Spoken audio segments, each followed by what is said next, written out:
हल्द्वानी हिंसा की आड़ में पुलिस वाले ने एक ऐसी वारदात को अंजाम दिया जिसके खुलासे के बाद अब पुलिस ही अपना सिर पीट रही है। दरअसल दंगे को बहाना बनाकर एक पुलिस वाले ने दोस्तों के साथ मिलकर पत्नी के आशिक को ठिकाने लगा दिया और उसकी बॉडी को दंगाग्रस्त बनभूलपुरा इलाके में फेंक आया।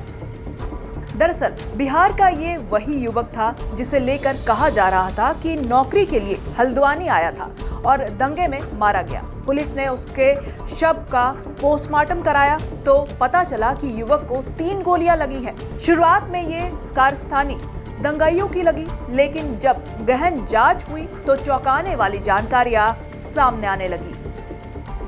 बता दें कि 8 फरवरी को हल्द्वानी में हुए उपद्रव के बाद बनभूलपुरा के हिंसा प्रभावित क्षेत्र में एक युवक का लहूलुहान शव मिला था, जिसकी पहचान बिहार के रहने वाले प्रकाश सिंह के रूप में हुई थी।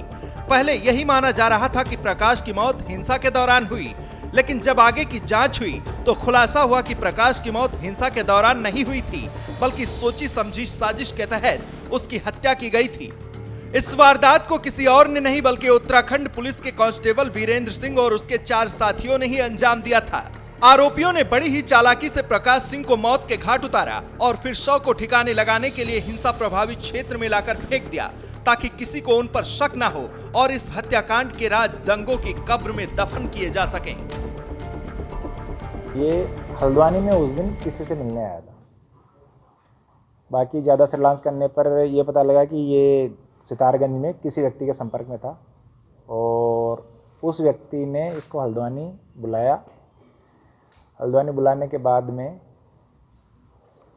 वहाँ पर इसके साथ में 2 व्यक्ति और थे और इन लोगों के बीच में किसी चीज़ को लेके झगड़ा हुआ और झगड़ा होने के बाद में ये जो व्यक्ति है इसकी गोलापार में ले जाकर हत्या कर दी गई। पुलिस के मुताबिक प्रकाश सिंह का आरोपी कांस्टेबल वीरेंद्र सिंह की पत्नी प्रियंका से अवैध संबंध था।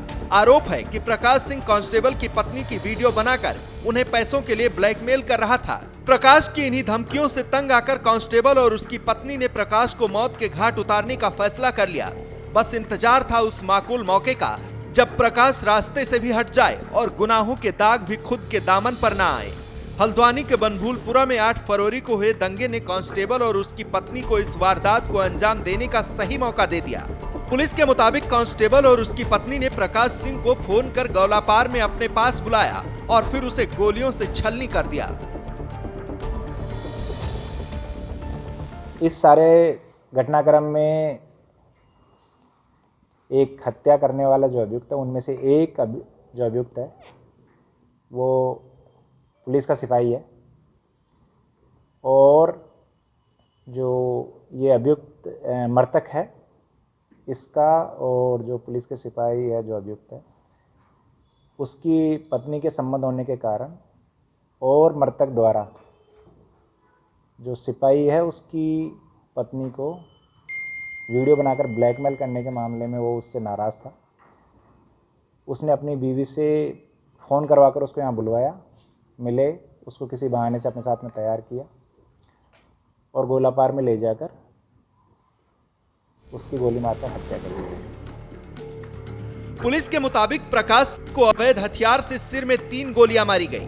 प्रकाश की मौत के बाद शव को ठिकाने लगाने के लिए हिंसा प्रभावित क्षेत्र बनभूलपुरा में लाकर फेंक दिया गया ताकि किसी को भी उन पर शक न हो। इस पूरी वारदात में आरोपी कांस्टेबल, उसकी पत्नी, साला और 2 अन्य साथी शामिल थे। पुलिस ने कांस्टेबल समेत 4 आरोपियों को गिरफ्तार कर लिया है, लेकिन कांस्टेबल की पत्नी अभी भी फरार है। वारदात में इस्तेमाल अवैध असलहा भी जब्त कर लिया गया है। इस सारे घटनाक्रम में जो अभियुक्त हमारा कांस्टेबल, उसका साला, एक इसका दोस्त, इसकी बीवी और एक इसके साले का दोस्त, ये 5 लोग शामिल है। 4 लोग जो हैं वो हमने गिरफ्तार कर लिया है। इसकी बीवी जो है अभी फरार चल रही है, जल्दी उसकी गिरफ्तारी हो जाएगी। अभी अभियुक्तों के कब्जे से जिस पिस्टल से गोली मारकर हत्या की गई है वो पिस्टल बरामद कर ली गई। संगीन साजिश के लाल दाग को छुपाने की तमाम कोशिशें की गई। मौके की नजाकत भांपते हुए इन शातिर लोगों ने हत्या की वारदात को हिंसा की शक्ल देकर अपने गुनाहों पर पर्दा डालने की भरसक कोशिश की, लेकिन उनका ये गुनाह ज्यादा दिनों तक छिपा नहीं रह सका। पुलिस की गिरफ्त में नजर आ रहे ये वही आरोपी हैं जिन्होंने प्रकाश सिंह को मौत की नींद सुला दी। लेकिन कहते हैं ना, कानून के हाथ बड़े लंबे होते हैं। जब ये आरोपी शिकंजे में आए तो अपने गुनाहों के सारे राज उगल दिए। पुलिस ने सभी आरोपियों को कोर्ट में पेश किया है, जिसके बाद कोर्ट ने उन्हें सलाखों के पीछे पहुंचा दिया है। श्रेष्ठ उत्तराखंड पर खबरों से जुड़े रहने के लिए चैनल को सब्सक्राइब करें, बेल आइकन दबाएं और देखते रहें श्रेष्ठ उत्तराखंड।